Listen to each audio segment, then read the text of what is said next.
Welcome back नाजरीन। Bulletin के आगाज में आपको बताएं कि कराची में गुलिस्तान ने जौहर थाने में वकला और पुलिस के दरमियान तल्ख कलामी हो गई। बात हाथापाई से लाठी चार्ज तक जा पहुंची। वकला की बड़ी तादाद गुलिस्तान जौहर थाने पहुंच गई।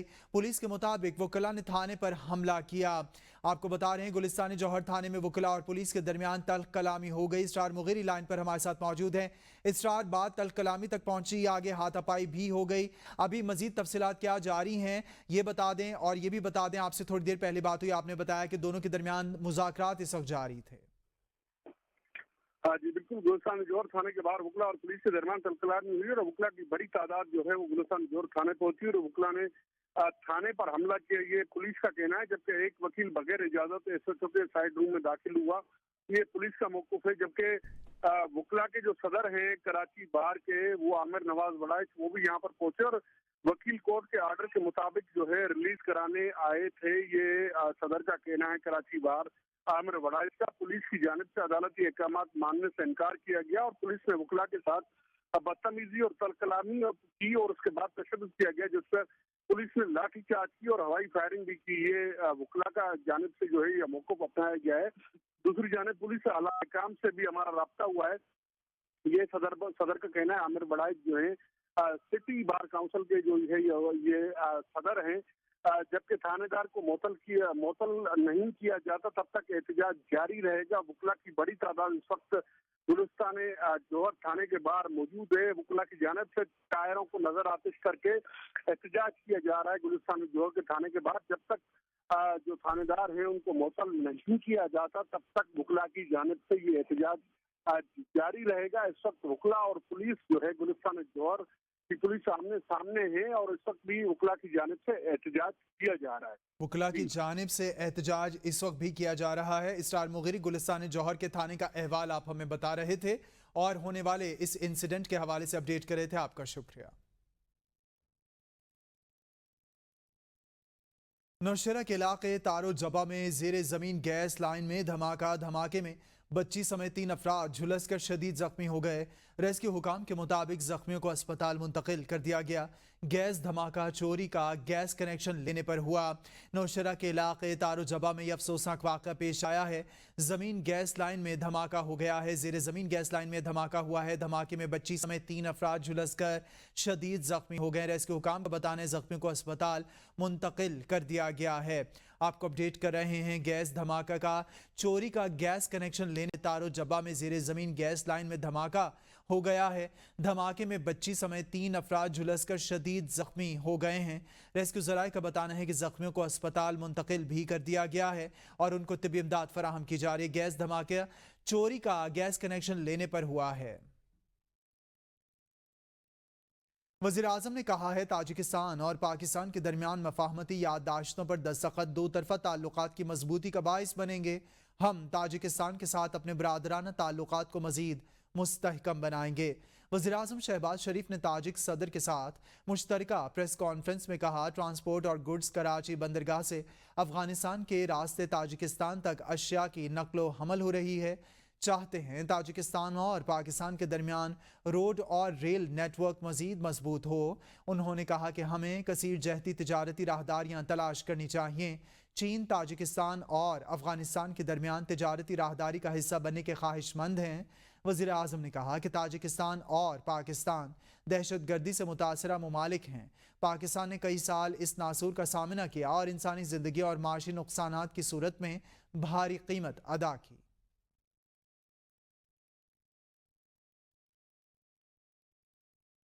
बरतानिया के इलेक्शंस की बात करें तो बरतानिया के 4 जुलाई को होने वाले जनरल इलेक्शंस की मुहिम आखिरी मराहिल में दाखिल। इंतखाबात में पाकिस्तानी निजात मर्दों के साथ खवातीन भी उम्मीदवार हैं।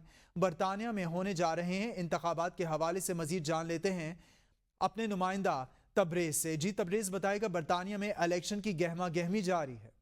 جی بالکل 4 جولائی کو جو برطانیہ میں الیکشن ہونے جا رہے ہیں اس کی جو کمپین ہے الیکشن کمپین وہ آخری مراحل میں داخل ہو چکی ہے، لیکن اس وقت ہم جس امیدوار کے ساتھ موجود ہیں انہوں نے اسی سٹرانگ حلقہ کے ایک لوکل وارڈ میں دوسری جماعتوں کے کینڈیڈیٹ کو بطور آزاد امیدوار ہرا کر یہ کونسلر منتخب ہوئی تھیں صوفیہ نقوی صاحبہ جو اس وقت ہمارے ساتھ موجود ہیں۔ صوفیہ بتائیے گا کہ بڑا سٹرانگ حلقہ آپ نے چوز کیا ہے اور پہلے بھی آپ یہاں سے کونسلر منتخب ہو چکی ہیں، کیا سمجھتی ہیں کہ کیا آپ یہاں سے ون ہو پائیں گی؟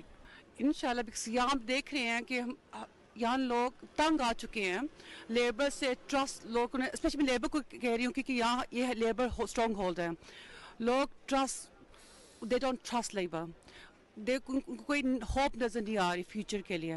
یہ ڈرتی نہیں ہے جی، جو بھی کوئی بات چیت ہوتی ہے تو آپ نے ان کی باتیں سنی ہیں، صوفیہ نقوی ہوپ فل ہے اور ان کا یہی کہنا ہے کہ یہ جو موجودہ سسٹم ہے اور جو وقتی حالات جا رہے ہیں اس میں ان کی پوزیشن بہت مضبوط ہے، لوگوں سے ان کو بہت زیادہ پیار ملا ہے، تو آگے یہ ہوپ فل ہیں کہ ان کے حق میں ہی 4 جولائی کی شام کا جو سورج ہے وہ غروب ہوگا۔ جی برطانیہ میں 4 جولائی کو انتخابات ہیں، کل 650 نشستوں پر امیدوار مد مقابل، سکاٹ لینڈ میں 57 امیدوار آمنے سامنے ہوں گے۔ گلاسگو سکاٹ لینڈ سے لیبر پارٹی کے پاکستانی نژاد ڈاکٹر زبیر احمد، البا پارٹی کے پاکستانی نژاد امیدوار ڈاکٹر زہیب ارشد بھی میدان میں موجود ہیں۔ پاکستانی نژاد امیدواروں کا الیکشن کیمپین اور انتخابات کے حوالے سے کیا کہنا ہے، آئیے جانتے ہیں۔ الیکشن لڑ رہا ہوں اسکاٹش لیبر پارٹی کی طرف سے اور یہ علاقہ ہمارا ہے گلاسگو ساؤتھ ویسٹ، اور ہم ہماری خوش قسمتی سمجھتے ہیں ابھی ہم یہ الیکشن لڑ رہے ہیں آن بہاف آف ہماری کمیونٹی کی، اپنا بہاف کے اوپر، خصوصاً طور پر ہمارے مسلمان ماشاءاللہ پاپولیشن پاکستانی یہاں گلاسگو میں کافی ہے، لیکن ان کے جو مسائل ہیں وہ کوئی اور پولیٹیشین نہیں ہے اس وقت ایڈریس کر رہا ہے۔ اس کے اندر یہ بھی شامل ہوتا ہے جو اسلامو فوبیا آتا ہے، وہ قانون اس قسم کے آگے لا رہے ہیں جو ہمارے مسلمان بھائیوں بہنوں کے اوپر پابندی لگائیں گے، اور ہمارا ارادہ اور لیبر پارٹی کا ارادہ ہے ان قانونوں کو بند کرنے کا اور مسلمانوں کے لیے ایکوالٹی آنے کی۔ البا کی جو پارٹی پالیسیز ہیں وہ ساری وہ پالیسیز ہیں جو ایک عام آدمی کی پالیسیز ہیں، جس میں ہم لوگوں کے پاس education, NHS، industrialisation of Scotland, اور اس کے اندر جتنے بینیفٹس ہیں ان کو امپروو کرنا، اور اسپیشلی جو مین چیز ہے کہ البا پارٹی جو سیز فائر کے حق میں ہے، سو 4 جولائی vote for Alba, vote for Zohaib Arshad. Fawad Chaudhry اس روز پولیس کو دیکھ کر بھاگ گئے تھے، پی ٹی آئی رہنما شیر افضل مروت کا فواد چودھری کو جواب، کہا فواد چودھری کا کوئی حق نہیں کہ پی ٹی آئی کے موجودہ قیادت پر تنقید کریں۔ فواد چودھری کے بھاگنے نے پوری پی ٹی آئی کا سر سے جھکا دیا، اور پی ٹی آئی کی قیادت کتنی ہی فیل ہو لیکن مشکل وقت میں بانی پی ٹی آئی کے ساتھ کھڑی رہی۔ پی ٹی آئی کی موجودہ قیادت مشکل وقت میں فواد چودھری کی طرح بھاگی نہیں۔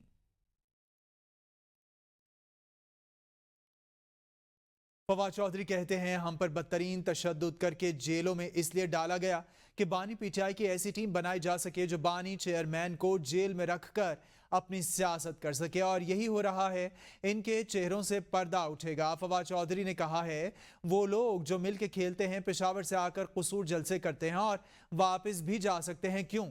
وہ اس لیے دوسروں پر تشدد کا مذاق اڑا سکتے ہیں کیونکہ وہ تشدد کرنے والوں کی سیاسی ٹیم ہے۔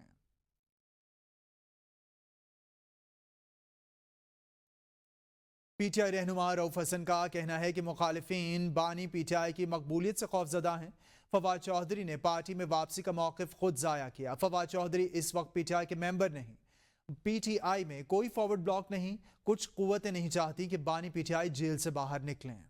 یہ بھی بات بڑی پکی ہے کہ جب وہ پرائم منسٹر بنیں گے تو یہ تمام جو بوریا بستر اپنا جتنی بھی پولیٹیکل پارٹیز ہیں ان کی سیاست ختم ہو جانی ہے۔ when it got wobbly سب سے پہلے یہ لوگ بھاگے تھے، کوئی آئی پی پی میں بھاگا تھا، کوئی ادھر بھاگا تھا، کوئی ادھر بھاگا تھا، تو یہ پارٹی کے ممبرز نہیں ہیں، ان کا تو کوئی رائٹ ہی نہیں بنتا۔ اگر ان کا کوئی اتنا رزم بھر بھی پاسبلٹی تھی نا پارٹی میں آنے کی، تو یہ جو ان کا کانڈکٹ رہا ہے نا پچھلے کچھ دنوں میں، اس نے اس کو بھی کر دیا۔ کل کا ریزولوشن آپ پڑھ لیجئے، ان کی سٹیٹمنٹس انکانسیکوینشل ہے، they are not members of P T I. Establishment کا مجھے نہیں لگتا کہ وہ موڈ ہے ان کا کہ وہ خان صاحب آ رہا ہے، کوئی ڈفرنس نہیں ہے اس طریقے سے کہ جی ہم کہیں کہ پارٹی ٹوٹ رہی ہے، نو۔ آگے بڑھتے ہوئے دیگر خبروں میں آپ کو بتائیں، شاہد خاقان عباسی نے موجودہ حکومت پر نیب کو مضبوط کرنے کا الزام عائد کر دیا۔ कहते हैं ये हुकूमत वादा करके आई थी कि नैब को ख़त्म करेंगे, मगर इन्होंने ऑर्डिनेंस लाकर इसको मजबूत किया। मेरे खिलाफ 5 साल से केस चल रहा है। इस केस में मनों के हिसाब से कागजात जमा कराए। साबिक चेयरमैन नैब जावेद इकबाल ने कहा, केस हम नहीं बानी पीटीआई बनवाते थे। बानी के साथ ही कहते थे जनरल बाजवा केस बनवाते थे। जावेद इकबाल वो हर आदमी को कहते हैं जी मैं केस नहीं बनाता था, मुझसे इमरान खान बनवाता था। जो साहब इमरान खान की हुकूमत में जिम्मेदार थे नाम निहाद अकाउंटेबिलिटी के, वो कह रहे हैं जी हमारा इस केस से कोई ताल्लुक नहीं है। ये अजीब बात है कि एक हुकूमत केस ही बनाती रही, जेलों में भी लोगों को डाला, और आज कहते हैं जी हम तो कहते थे ये बंद करें।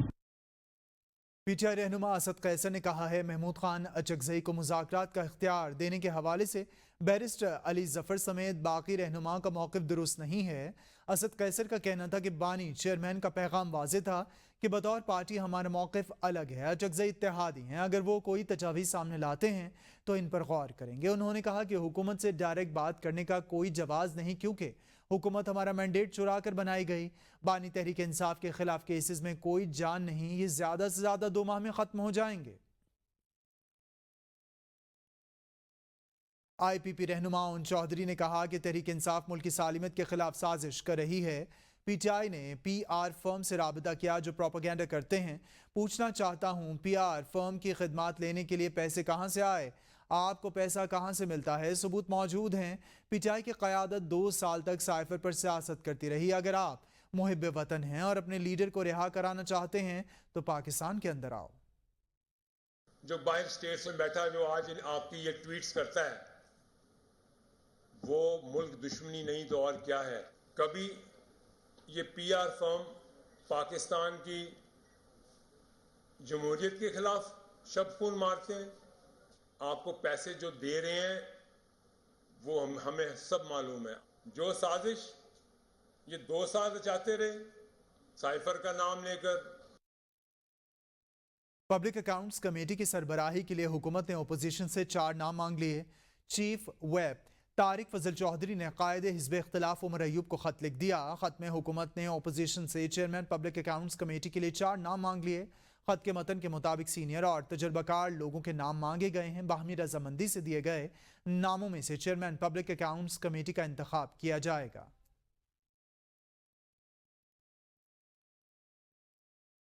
सदर मुमलिकत आसिफ अली जरदारी से अवामी नेशनल पार्टी के सीनियर रहनुमा गुलाम अहमद बलोर ने मुलाकात की। गुलाम अहमद बलोर ने आसिफ अली जरदारी को दूसरी मरतबा सदर मुमलिकत का ओहदा संभालने पर मुबारकबाद दी। आसिफ अली जरदारी और गुलाम अहमद बलोर के दरमियान मुलाकात में मुल्क की मजमूई सियासी, सिक्योरिटी और अमन व अमान की सूरत हाल पर तबादला ख्याल किया गया। सदर आसिफ अली जरदारी ने कहा, मुल्क के मसाइल के हल, सियासी और माशी इस्तेहकाम के लिए तमाम सियासी जमातों का साथ चलना ज़रूरी है। अहम कौमी उमूर पर तमाम सियासी जमातों के साथ मुशावरत और इत्तफाक़ राय नागुज़ीर है। वज़ीर आला पंजाब मरियम नवाज शरीफ की ज़ेर सदारत खुसूसी इजलास हुआ, जिसमें इन्फोर्समेंट अथॉरिटी के क़याम के लिए मुजव्वज़ा क़वानीन रूल्स में तरमीम का जायज़ा लिया गया। वज़ीर आला मरियम नवाज शरीफ ने इन्फोर्समेंट रेगुलेटरी अथॉरिटी के क़याम के लिए कानूनी कार्रवाई जल्द अज जल्द मुकम्मल करने का हुक्म दिया और इन्फोर्समेंट अथॉरिटी की मॉनिटरिंग का फूल प्रूफ मैकेनिज़्म तश्कील देने की हिदायत की।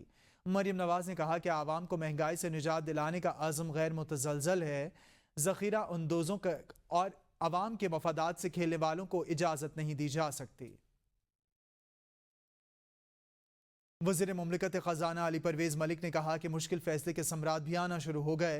सरमाकारों का पाकिस्तान पर एतमाद बढ़ रहा है। गुज़िश्ता चंद माह से पाकिस्तान पर ख़तरे के बादल मंडला रहे थे। कर्ज पाकिस्तान के मसाइल को हल करने के लिए लिया गया।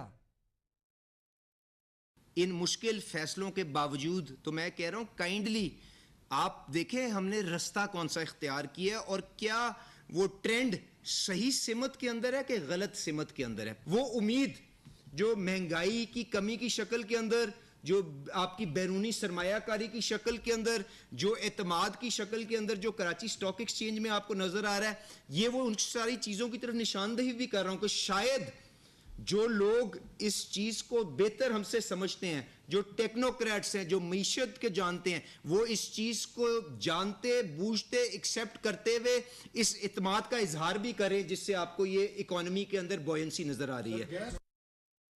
ملک بھر کی 200 سے زائد جامعات کو کنٹرول کرنے والے ادارے ہائر ایجوکیشن کمیشن کے چیئرمین کی مدت ملازمت 28 جولائی کو مکمل ہو رہی ہے.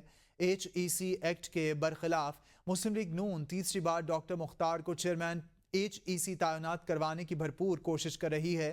نئے چیئرمین HEC کی تعیناتی کے لیے سرچ کمیٹی تاحال تشکیل نہیں دی جا سکی. اسلام آباد سے ندیم چودھری رپورٹ کر رہے ہیں. ڈاکٹر مختار احمد نے 1 اگست 2022 کو دوسری بار چیئرمین ہائر ایجوکیشن کمیشن کے عہدے کا چارج سنبھالا. پہلی بار وہ 2014 سے 2018 تک چیئرمین HEC رہے. ڈاکٹر مختار احمد 2013 سے 2014 تک HEC میں ایگزیکٹو ڈائریکٹر کے عہدے پر بھی فائز رہے اور 2005 سے 2011 تک HEC میں ممبر آپریشنز اینڈ پلاننگ رہے. مسلم لیگ نون نے ملک بھر کی 200 سے زائد جامعات کو مانیٹر کرنے والے ادارے HEC کا چیئرمین ایسے شخص کو لگایا جن کی اپنی ڈگری پر چربہ سازی کا الزام ہے. چیئرمین HEC ڈاکٹر مختار احمد کے پہلے دور میں ان کے PhD کے تھیسس میں سرقہ سازی ثابت ہو گئی, لیکن وزارت تعلیم نے ان کے خلاف کوئی کارروائی نہیں کی.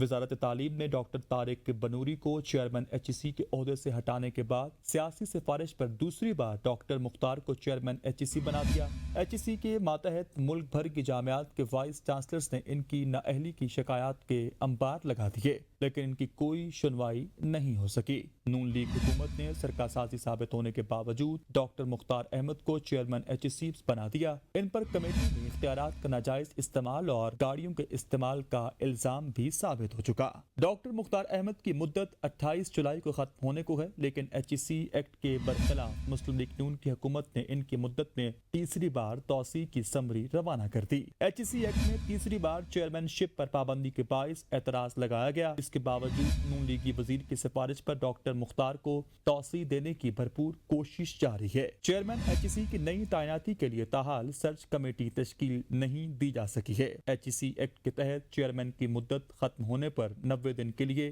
اختیارات کمیٹی ممبر کے سپرد کیے جائیں گے. حکومت کی جانب سے تعلیمی اداروں میں چھٹیوں کے باوجود بھی پشاور کے بیشتر نجی تعلیمی ادارے کھلے ہیں.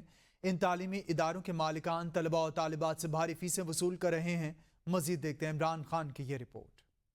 تعلیمی اداروں میں چھٹیوں کے باوجود طلباء اور والدین سے پیسے بٹورنے کے لیے نجی تعلیمی اداروں کے ہتھ کنڈے. نجی تعلیمی اداروں کے مالکان اور اسکول انتظامیہ 3 ماہ کی فیسیں, ٹرانسپورٹ کرایہ لینے کے لیے ٹیوشن فیسوں کے نام پر پیسے بٹور رکھے ہیں. مالکان نے اپنے مفادات کے لیے اسکول کھول رکھے ہیں, بچوں کی صحت کا کوئی خیال نہیں. نوٹیفیکیشن تو ہوا ہے کہ سارے اسکول بند ہیں, لیکن یہ فیس اکٹھا کرنے کے لیے انہوں نے ایک ایسی چیزیں بنائی ہے ٹیوشن اکیڈمی وغیرہ یہ کچھ کھلا ہے. کیس میں ٹیوشن پڑھاتے ہیں, فیس بھی ڈبل چھٹیوں کا وہ اس لیے کھلا رکھا ہے. اس لیے حکومت کو چاہیے کہ اس کی خیر خبر لے لے. نجی تعلیمی اداروں کے انتظامیہ نے محکمہ تعلیم کے احکامات کو ردی کی ٹوکری میں ڈال دیا ہے. نجی اسکول کے اساتذہ کا کہنا ہے کہ آنے والے امتحانات کی بہتر تیاری کے لیے طلباء کو ٹیوشن پڑھا رہے ہیں. یہ اسٹوڈنٹس کی کیریئر کے لیے اور اس میں امپرومنٹ لانے کے لیے بہت زیادہ ضروری ہے. اسی لیے ہم نے تھوڑے وقت کے لیے یعنی 9 سے لے کر 12 تک اسکول کو ہم کھلا رکھتے ہیں. شدید گرمی میں بچے اسکول جا رکھے گئے. نجی تعلیمی اداروں کے مالکان کا کہنا ہے کہ 2 سے 3 گھنٹوں کے لیے اسکول کھولے جاتے ہیں تاکہ بچوں کی پڑھائی کا نقصان نہ ہو. کیمرہ ٹیم کے ساتھ عمران خان, ABN نیوز, پشاور. لوٹ کر آئیں گے اس بریک کے بعد.